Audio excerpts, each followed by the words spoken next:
What's going on, my fellow Ketonians? Tom here with Keto Lifestyle, and today I'm going to be talking about how to live a ketogenic lifestyle in a non-keto household. Now this can be very, very tricky to do, and I'm going to give you some advice that I learned firsthand, because the first year and a half of my ketogenic lifestyle, I was the only one in my house on keto, and I had to adapt all the meals that I was cooking and beat all the cravings as the only person on keto, and we had so much non-keto food in the house that it made it even harder. But I do have some pointers for you guys. So before we get started, if you haven't subscribed yet, go and hit the subscribe button down below, because it really does help me out a lot, and I release a ton of videos just like this, so you'll get notified anytime I release one. But let's dive into the topic at hand. So the first issue you're going to run into is cooking. Now, if you're the person who cooks in your household, this is fantastic, because with a little bit of forethought, you can make almost anything that you're eating a keto variety and a non-keto variety. If you're not the one cooking, you might have to start, because a lot of people have a hard time understanding what is and is not acceptable for you to eat. So you may have to take this one into your own hands. Now, when I say it comes down to preparation and there are adaptations for everything, you really have to think about meals that you can make a version for you and a version for the other people. Or potentially you guys can all eat the same thing. It just depends on the people that you're with. If somebody that lives with you is on a low-fat diet, you're going to have a very hard time finding common ground when it comes to meals. But if the people you live with are living a standard American life and, eating the typical American diet, you're going to do just fine. A good example of this is things such as the fettuccine alfredo recipe that I posted, and I'll link it right here in the YouTube card. But that recipe, actually, the only thing that has changed between the keto version and the non-keto version is the noodles. So it's very simple. Make the sauce, cook noodles for the people that aren't on keto, and cook zoodles for yourself. You can do this even with the butter chicken recipe that Ketogenic made famous. You can just find it on YouTube by typing in Ketogenic butter chicken. The only thing that's not keto about that in general would be the rice. So make cauliflower rice for yourself, make rice for the non-keto members of your household. And sometimes you can do this with anything, and sometimes you can slip in the ketogenic variety and they won't notice. It really just depends. I don't have kids, it was just myself and my girlfriend, and there were times where she liked the keto variety better. But in general, I would make the main course kind of similar for both of us, and I would just tweak it to make it keto for me and not keto for her.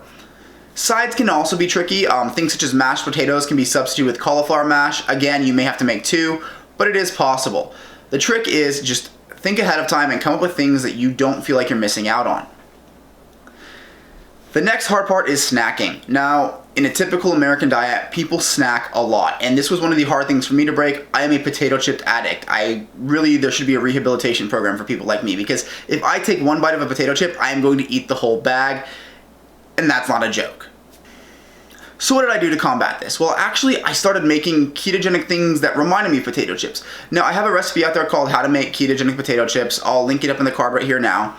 And those are made out of jicama, but that can be a lot of work to do. So what I actually recommend now is getting a hold of those wisps, or I have a way to make keto Cheez-Its, which are a lot easier than making the jicama chips. So I'll link to the keto Cheez-Its up here right now. But the reality of it is, you just have to come up with a way that is going to satisfy that need that you have. For me, it was the salty crunch. So making those keto Cheez-Its, it hits my macros perfectly, and it's that salty crunch that I need. So whenever she would pull out a bag of potato chips or popcorn or something like that, I would make some of these to help myself. And the beauty about some of these things, such as those keto Cheez-Its, is you can make them ahead of time and save them. I even bring them to the movie theaters with me so that I have something to munch on. Now, something else that can be very hard when you're with a non-ketogenic family is going out to eat.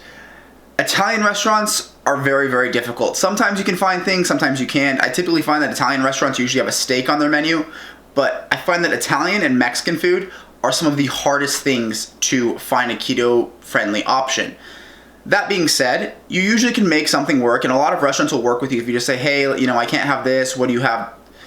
When I'm at a Mexican place, I usually go with some form of taco salad. Usually it's some type of steak on top, and I make sure I take off all the corn, the beans, the rice, the tortillas. Any of that garbage just gets taken off, but they'll make it work for you. When I'm at an Italian place, it's usually a steak that I end up with, and I'm totally okay with that. The next topic that I want to talk about is desserts and snackage and stuff like that. When you're out and about with your family, at least when I grew up, we'd stop at Cold Stones, we'd stop at, U-Swirl, whatever your frozen yogurt place is, whatever your ice cream place is.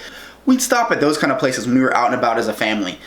The hard part is you're not going to be able to find anything there for you. And I hate to say that, but you're just going to have to be strong. This is one of those sticking points where I wish I had advice for you, but the advice I have is just stay strong. I mean, a lick off of somebody's spoon isn't the end of the world, but seriously watch it. Those things are packed full of sugar and you're going to severely hurt your ketogenic progress should you decide to eat those things. That being said, there are some frozen yogurt franchises that offer low carb options.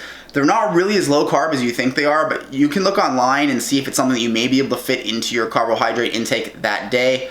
I personally don't recommend it, but if you're gonna do it, make sure you keep your carbs down. Yes, there is added sugar that is going to spike your insulin, but that being said, you shouldn't go that far out of ketosis as long as your carbs for the rest of the day are super low.